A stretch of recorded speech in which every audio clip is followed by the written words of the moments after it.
বিএনপিও চাঁদা তোলে, জামাতও চাঁদা তোলে, এই দুইটির মধ্যে পার্থক্য কি? এ নিয়ে কিছু বলেন। আর চাঁদা তো আল্লাহ তোলে, আল্লাহ তুলি আল্লাহ খায় না, নাউজুবিল্লাহ। আল্লাহ যাকাতের চাঁদা তুলি কারে দেয়? এক বক্তা মহান আল্লাহর যাকাতের সাথে বিএনপি ও জামাতের চাঁদাবাজি তুলনা করছে। এই যে মৌলবী বলছে যে বিএনপি বা জামাতের চাঁদাবাজির সাথে যে আল্লাহ যে যাকাত দিতে বলছে, হ্যাঁ আল্লাহ চাঁদাবাজি করেন যাকাতের নামে, নাউজুবিল্লাহ।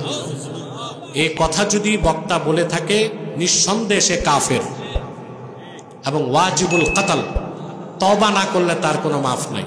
আমি বলার কারণে তো বক্তাগুলো কাফের হয় না, বক্তাগুলো কাফের হইলে আমি বলি। লেবাসদারি বক্তা কি বলল? যে আল্লাহ চাঁদাবাজি করে। এটা শয়তানটারে মুসলমান বলা যাবে?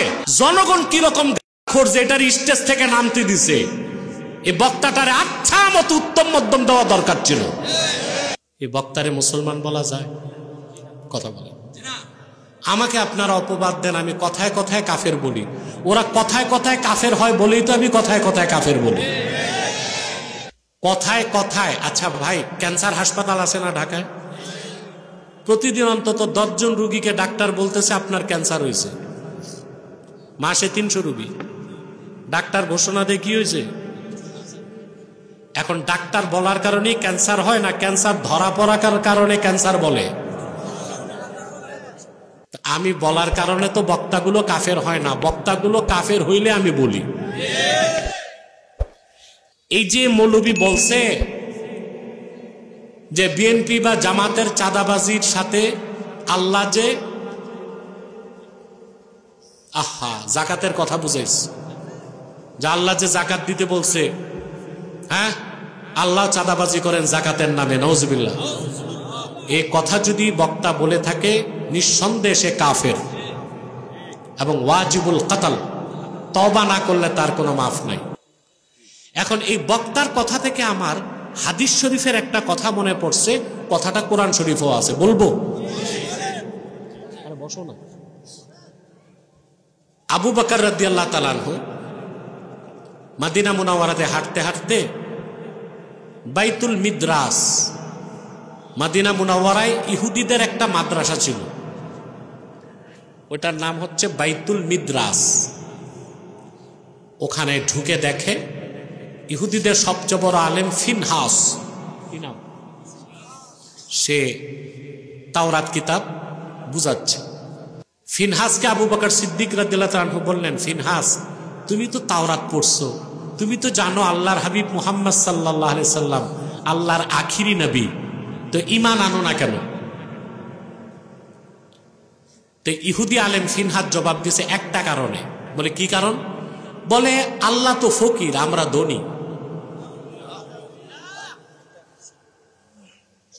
বলে কেন? বলে আল্লাহ বলছেন ওমাই ইউকরিদুল্লাহ করদান হাসানা, কে আছে আল্লাহকে উত্তম ঋণ দিবে?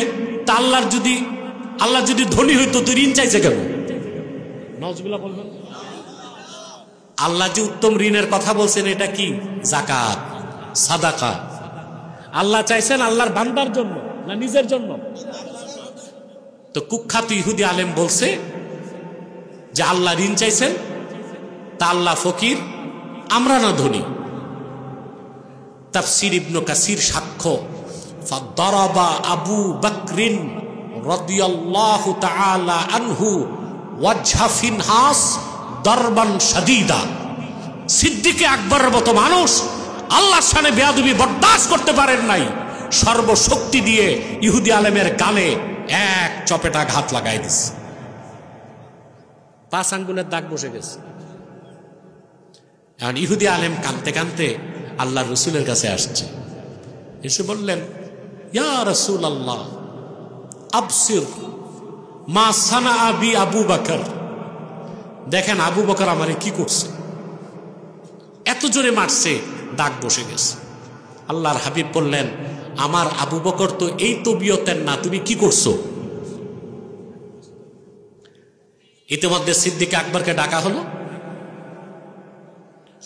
সিদ্দিক আকবর বললেন, ইয়া রাসূলুল্লাহ সাল্লাল্লাহু আলাইহি ওয়াসাল্লাম, ইয়া রাসূলুল্লাহ সাল্লাল্লাহু আলাইহি ওয়াসাল্লাম,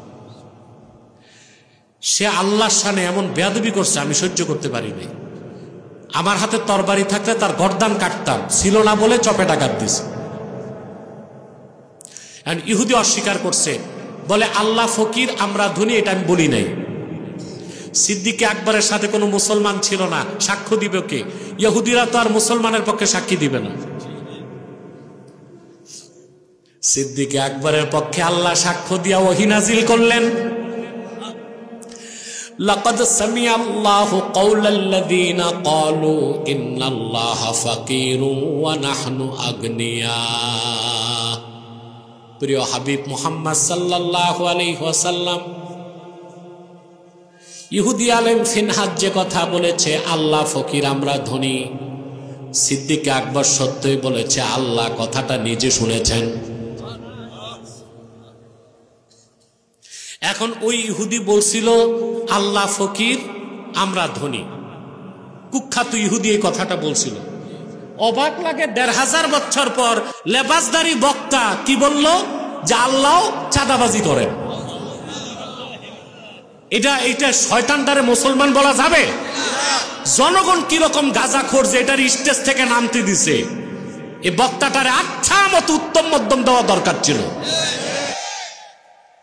আগে মানুষ ওয়াজ শুনতে যায় তুই ইমান বাড়াইতে, এখন ওয়াজ শুনতে গেলে ইমান যায়।